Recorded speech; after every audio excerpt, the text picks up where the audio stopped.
మీరు బాడీ పెంచాలంటే డైట్ అనేది చాలా ఇంపార్టెంట్ అని వినే ఉంటారు. కానీ నేను నా 4 years బాడీ ట్రాన్స్ఫర్మేషన్ లో ఇక్కడి నుంచి ఇక్కడికి వితౌట్ డైట్ ట్రాన్స్ఫార్మ్ చేశాను. అరే అసలు మీరు డైట్ లేకుండా ఎలా చేశాడని మీకు డౌట్ వచ్చే ఉంటుంది. అది తెలుసుకోవాలంటే మీరు ఈ వీడియోని ఫుల్ గా చూడాలి. ఇది చెప్పే ముందు మీకు ఒక చిన్న క్వశ్చన్. లాస్ట్ టైం మీరు వర్కౌట్ చేసినప్పుడు ఇలా ఎప్పుడు ఫీల్ అయ్యారు? అబ్బా ఈరోజు చాలా బాగా వర్కౌట్ చేశాను రా, సోర్నెస్ చాలా హెవీగా ఉందని చెప్పేసి. ఆర్ ఎల్స్ మీరు వర్కౌట్ చేసిన 3-4 days తర్వాత కూడా పెయిన్స్ తగ్గని రోజు. సో మీరు ఒక్క సెకండ్ ఆలోచించండి, అలా వర్కౌట్ చేసి ఎన్ని డేస్ అవుతుందని చెప్పేసి. అండ్ అది కింద కామెంట్ చేయడం మర్చిపోకండి. సో ఫస్ట్ పాయింట్ ఇదే, వర్కౌట్. సో చాలా మంది ఏమంటారు, 75% డైట్, మిగతా పర్సెంట్ అంతా వర్కౌట్ అని చెప్పేసి అంటారా? బట్ నా పర్సనలీ నాకేమనిపిస్తుంది అంటే నేను ఎక్కువ వర్కౌట్ ని ప్రిఫర్ చేస్తాను. లైక్ ఎగ్జాంపుల్, ఫస్ట్ మీ మజిల్ ని సరిగ్గా టియర్ చేయకుండా తర్వాత ఎంత ఫుడ్ ఇచ్చినా కూడా మీ మజిల్ గ్రో అవ్వదు. చూడండి, మీరు వర్కౌట్ చేసేటప్పుడు చాలా డిఫరెంట్ థింగ్స్ నోటీస్ చేయాల్సింది ఉంటుంది. ఫస్ట్ వచ్చేసి పర్ఫెక్ట్ ఎగ్జిక్యూషన్. చాలా మంది వర్కౌట్ అన్న పేరుతోటి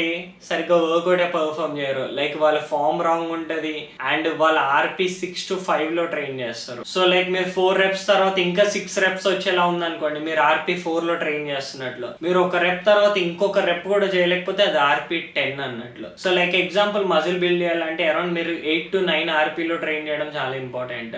సో ఆ సింగిల్ రెప్ ని కూడా మీరు మాక్సిమైజ్ చేయొచ్చు, కాకపోతే చాలా వరకు ఇంజూర్డ్ అయ్యే అంత కూడా వద్దు. సో ఇక్కడ మీరు కొంచెం స్మార్ట్ ఉండాలి. అట్ ద సేమ్ టైం మిమ్మల్ని మీరు ఫెయిల్యూర్ వరకు తీసుకొని వెళ్ళాలి. నా 4 years వర్కౌట్ జర్నీలో ఇదే తెలుసుకున్నాం. ఫస్ట్ వచ్చేసి మీరు ఎలాంటి వర్కౌట్ రొటీన్ చూస్ చేసుకుంటున్నారు అనేది ఇంపార్టెంట్ కాదు. బ్రో స్ప్లిట్ అవ్వనివ్వండి, పుష్ పుల్ లెగ్స్, ఎలాంటి స్ప్లిట్ అయినా కానివ్వండి, మీరు మీ వాల్యూమ్ ని ఎలా ఉంచుతున్నారు, మీరు ఇంటెన్స్ గా ట్రైన్ చేస్తున్నారా లేదా, మీరు డైలీ ప్రోగ్రెస్ ని నోట్ చేసుకుంటున్నారా లేదా అనేది మ్యాటర్. ఎందుకంటే నా పర్స్పెక్టివ్ లో నేను హార్డ్గా ట్రైన్ చేయకపోతే నా మజిల్ పెరగదు అని చెప్పేసి అనుకుంటాను. అండ్ మీరు బాడీ పెరగాలి అని అనుకుంటే 100% మీ లిమిట్స్ మీరు పుష్ చేయాలి జిమ్ లో. అరే డైట్ ఉంటేనే లీన్ గా ఉంటాం కదా, పవర్ లిఫ్టింగ్ వీడియోస్ ఉంటాయి నా ఛానల్లో, వెళ్ళి చెక్అౌట్ చేయండి. సో అందులో నేను 3 kilometers బై వాక్ జిమ్ కి వెళ్ళి 2.5 hours 3 hours వర్కౌట్ చేసి మళ్ళీ 3 kilometers వాక్ చేసుకుంటే ఇంటికి వచ్చేవాడిని. నా బర్నింగ్ చాలా ఎక్కువ ఉండేది. ద క్యాలరీస్, లైక్ నేను ఎన్ని క్యాలరీస్ తీసుకున్నా, ఎంత కార్బ్స్ తీసుకున్నా, ఎంత ఫ్యాట్ తీసుకున్నా కూడా నా బర్నింగ్ అనేది చాలా హై లెవెల్ లో ఉండేది. అందుకనే నేను ఎప్పుడు లీన్ ఉండేవాడిని. సో ఇంకొక పాయింట్ వచ్చేసి నా body type different.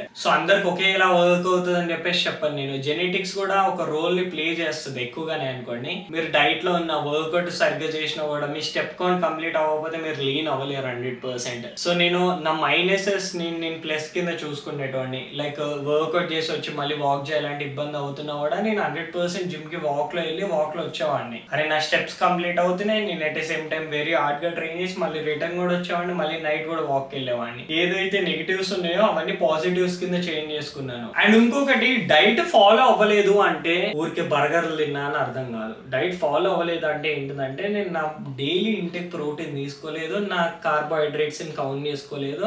So simple గా నేను డైట్ ని పట్టించుకోలేదు అని చెప్పేసి అంతే. సో నేను అంత ఎక్కువ బయట ఖర్చు పెట్టాను. లైక్ ఊరికే డైలీ వెళ్ళి బర్గర్ కానీ షవర్మా కానీ ఏం తినను నేను. సో మీ దగ్గర మనీ ఉండి అలాంటి రాంగ్ చాయిస్ చూస్ చేసుకుంటే అది మీ తప్పు 100%. సో మనీ లేకుండా ఎవరైతే అరే జిమ్ కి వెళ్ళాలా బ్రో, డైట్ లేకుండా బాడీ పెరుగుతుందా అంటే 100% పెరుగుతుంది. If you are smart in the gym and outside also 100% మీ బాడీ ట్రాన్స్ఫార్మ్ అవుతుంది. సో మీరు ఫుడ్ తీసుకోకపోయినా పర్లేదు, బయట ఉన్న జంక్ ఫుడ్ ని తీసుకోకండి చాలు. అండ్ ఇంకొకటి, జిమ్ లో వచ్చేసి ప్రతిదీ సైంటిఫికల్ గా ట్రైన్ చేయడానికి చూడండి. లైక్ ఎగ్జాంపుల్, మీ వెయిట్ ని ఎక్కువగా లేపడం కాకుండా మజిల్ పైన ఎక్కువ ఫోకస్ చేయడానికి చూడండి. అండ్ 8 to 10 reps వచ్చేలా చూసుకోండి. 3-4 reps స్ట్రెంత్ కి ట్రైన్ చేసినట్లు ట్రైన్ చేసి నా బాడీ ఎందుకు చేంజ్ అవ్వట్లేదు అని చెప్పేసి ఫీల్ అవ్వకండి. ఎందుకంటే మీరు అసలు ప్రాపర్ వేలో ట్రైనింగ్ చేయట్లేదు కాబట్టి. అండ్ ఇంకొక ఇంపార్టెంట్ విషయం ఏంటిదంటే, సో ఈ పిక్చర్స్ చూస్తున్నారు కదా, జస్ట్ 2 months డైట్ లో ఉంటేనే ఇంత చేంజ్ అయినప్పుడు, నేను నా పాస్ట్ ప్రీవియస్ గా 4 years నుంచి డైట్ లేకపోయినా కూడా ఒక 2 years తర్వాత నా మనీ అంత స్టేబుల్ అయినాక డైట్ ఫాలో అయి ఉంటే ఇంకెంత రిజల్ట్స్ వచ్చేవని చెప్పేసి నాకు అనిపించింది. సో మీరు 100% మీ దగ్గర మనీ ఉండి ఓకే మీరు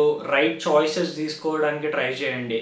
లైక్ ఎగ్జాంపుల్, బర్గర్స్ కాకుండా ఇలాంటి ప్రోటీన్ ఫుడ్స్ పైన ఇన్వెస్ట్ చేయడానికి చూడండి. అట్లీస్ట్ మీ బాడీ వెయిట్ అంత ప్రోటీన్ అయినా కంప్లీట్ చేయండి. సో సింపుల్ గా ఈ వీడియో దాని గురించి, మీకు డైట్ లేకపోయినా కూడా మీరు వర్కౌట్ చేయొచ్చు అండ్ డైట్ లేకపోయినా కూడా మీరు బాడీ పెంచగలరు. అండ్ ఇంకా ఇలాంటి వీడియోస్ కావాలంటే కింద కామెంట్ చేయడం మర్చిపోకండి.